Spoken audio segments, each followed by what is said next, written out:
Hola a todos. El día de hoy vamos a revisar lo que comprende el proceso de aprendizaje visto desde una perspectiva neurológica, el poder entender que el cerebro es uno de los órganos principales en este proceso debido a que el procesamiento de la información se lleva a cabo en esta zona.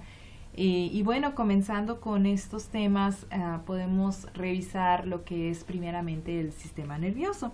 Nosotros sabemos que pues el sistema nervioso sería el encargado pues de supervisar y controlar todas las funciones de nuestros órganos y en realidad de nuestro organismo en general. Relaciona las funciones y estímulos de las diferentes partes del cuerpo a través de este sistema, ¿no? Para estudiar un poco lo que es el sistema nervioso, se ha dividido anatómicamente el cuerpo humano en dos partes. Primeramente el sistema nervioso central, digamos que es esta parte. El sistema nervioso central comprende pues lo que es el encéfalo, lo que es el cerebro y lo que es la médula espinal. Entonces aquí tenemos la médula espinal y el cerebro, ¿no? El cerebro pues es el órgano que controla todas las acciones voluntarias y este se relaciona con el aprendizaje, lo que vamos a revisar más adelante, la memoria y pues las emociones. El cerebelo, que está ubicado en esta parte, coordina pues los movimientos, reflejos, equilibrio del cuerpo, etcétera.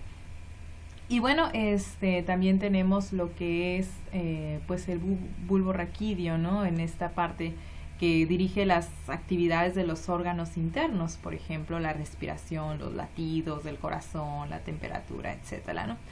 Y bueno, ya lo que vemos aquí en esta parte del sistema nervioso, lo que es la médula espinal, pues se conecta al encéfalo, que es esta parte, ¿no? Entonces lo que es el cerebro, y se extiende a lo largo del cuerpo por toda la columna vertebral.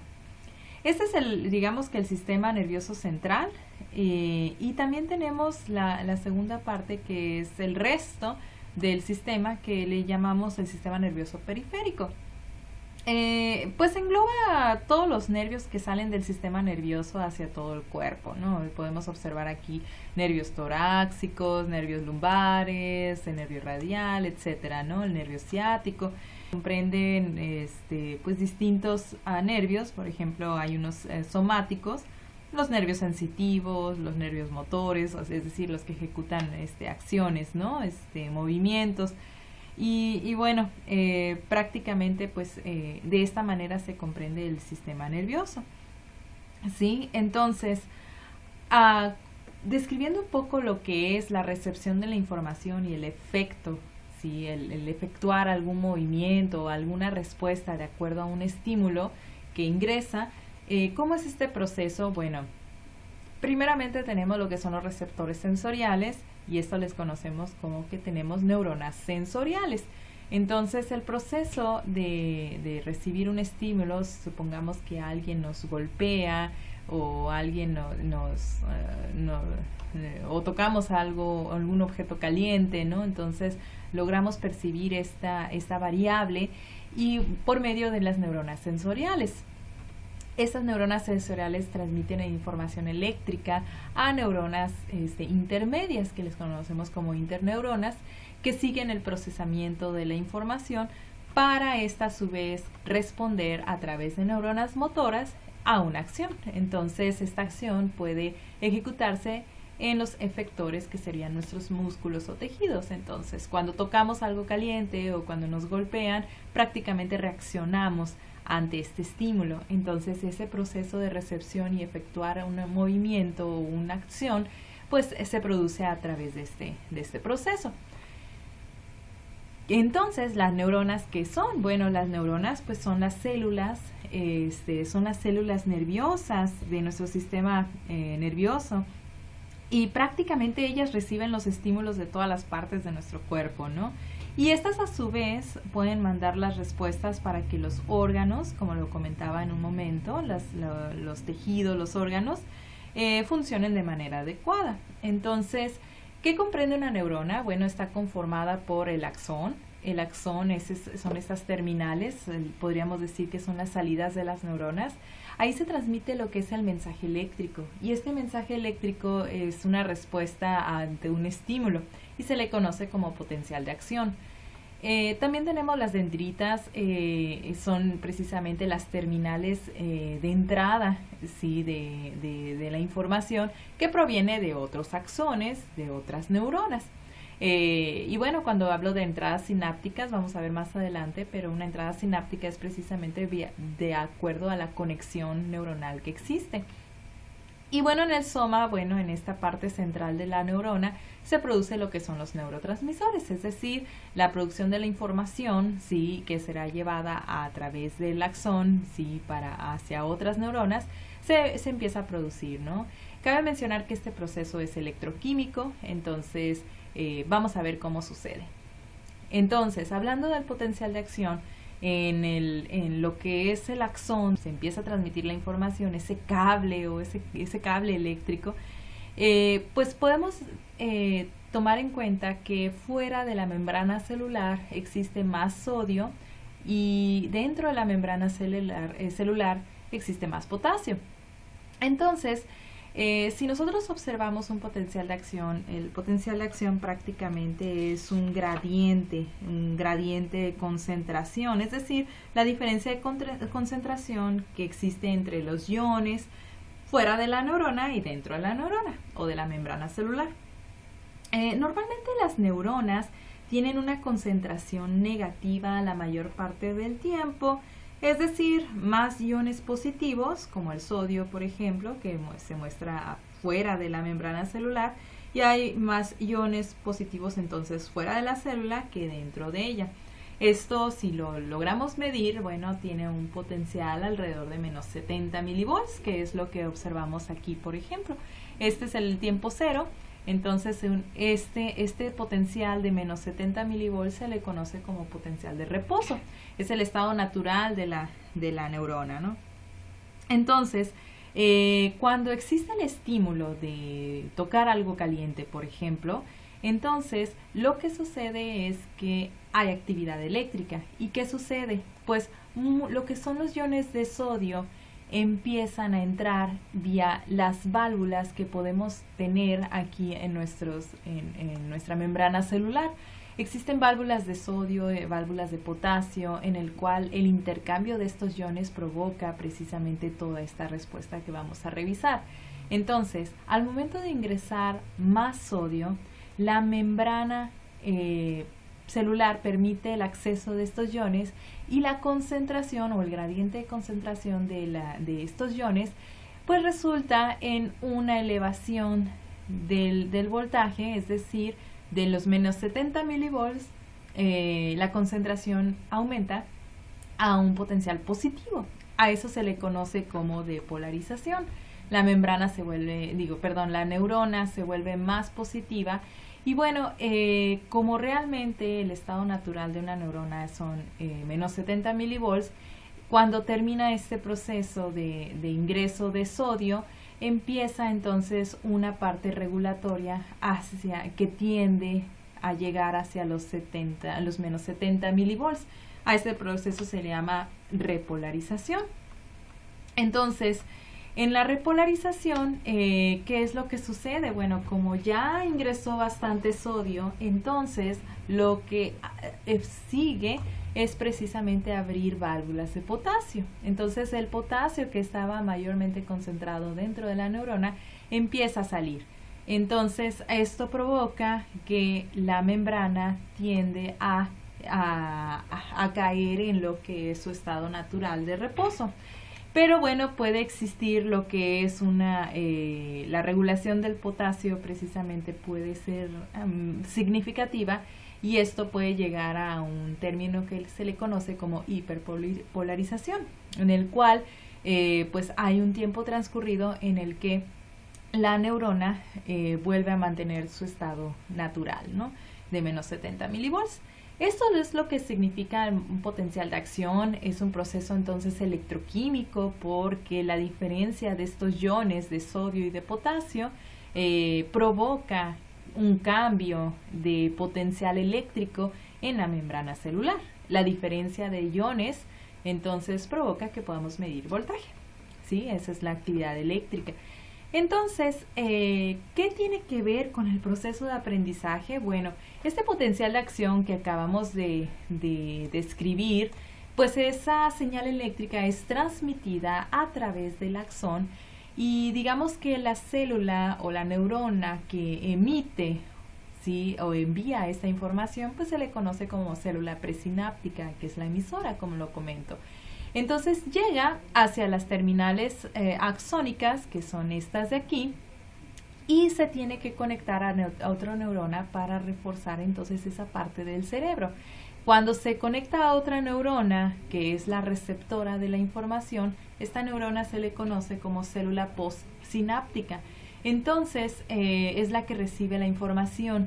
La unión entre estas dos células, una emisora y una receptora, provoca lo que le llamamos la sinapsis. Recordemos en la diapositiva anterior que el axón, las terminales axónicas son las salidas y las dendritas son las entradas. Aquí es donde existe entonces lo que es el proceso de sinapsis. La sinapsis entonces pues es parte fundamental del aprendizaje. ¿Por qué? Bueno, cuando la neurona envía el mensaje a otra neurona, se liberan entonces ahora sí lo que le llamamos los neurotransmisores. Esta información electroquímica que vimos, el intercambio entre válvulas de sodio y potasio, son nuestros neurotransmisores. En la sinapsis, el disparo de un potencial de acción en una neurona provoca la transmisión de estas señales, ¿no? Y a su vez la neurona receptora puede provocar o puede disparar su propio potencial de acción también para ser enviado a otra neurona también, entonces a través de sus terminales axónicas. Entonces el aprendizaje ocurre cuando esto se trabaja numerosas veces, es decir, si cambiamos la eficiencia de la sinapsis puede ocurrir una y varias veces. Entonces, por eso decimos que podemos reforzar nuestro aprendizaje estimulando muchas zonas del cerebro y poderlo trabajar de distintas maneras para reforzar estas conexiones neurológicas. A esto le conocemos como la plasticidad sináptica, por lo que algunas conexiones sinápticas pueden reforzarse mientras que otras se pueden debilitar. Alteraciones en estos mecanismos de la plasticidad sináptica pues puede resultar responsable de múltiples trastornos como el autismo, el Alzheimer, etc. Entonces las sinapsis se pueden hacer más plásticas en estas alteraciones al añadir un pequeño fragmento proteico. Este fragmento proteico normalmente se le conoce como el péptido FGL, que induce la incorporación de nuevos receptores. Y esto pues permite aumentar la capacidad de aprendizaje, ¿no?, y de retención de la información.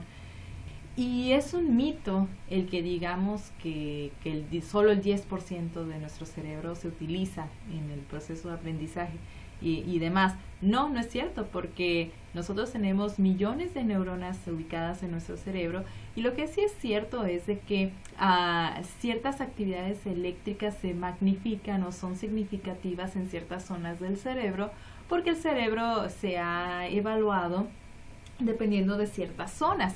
Estas zonas las podemos nosotros denominar como lóbulos. Cada lóbulo o cada sección del cerebro trabaja mayormente ciertas actividades de nuestro cuerpo humano. Por ejemplo, el lóbulo frontal tiene la capacidad de trabajar la información relacionada con la parte motora, es decir, la capacidad de movernos se ejecuta normalmente en la parte frontal. También lo que es el razonamiento, la resolución de problemas, toda la parte cognitiva se desarrolla en esta parte frontal. El lenguaje, las emociones también se trabaja mucho en esta parte, ¿no? En la parte parietal se encarga más que nada de las percepciones sensoriales externas, es decir, lo que percibimos de nuestras manos, nuestros pies, etcétera. Podemos percibir entonces lo que es el tacto. Pues identificar cierto cambio de presión, la temperatura, ¿no? Desde el tocar algo caliente se puede procesar aquí, el dolor, ¿no? Entonces, que sentimos, normalmente se estimula en esta parte del cerebro que es el lóbulo parietal. También tenemos entonces lo que es el lóbulo occipital, más en la parte inferior del y posterior del cerebro. Y aquí es donde se encarga de la producción de las imágenes. Ojo con esto, porque debemos de proteger mucho nuestro cerebro para que funcione correctamente. Entonces, si nosotros trabajamos, por ejemplo, en zonas de altos riesgos, en donde podamos sufrir una lesión en nuestro cerebro, o al conducir una motocicleta, etcétera, debemos usar casco. ¿Por qué? Porque, por ejemplo, si llegamos a dañar el lóbulo occipital, prácticamente nuestra visión se pierde.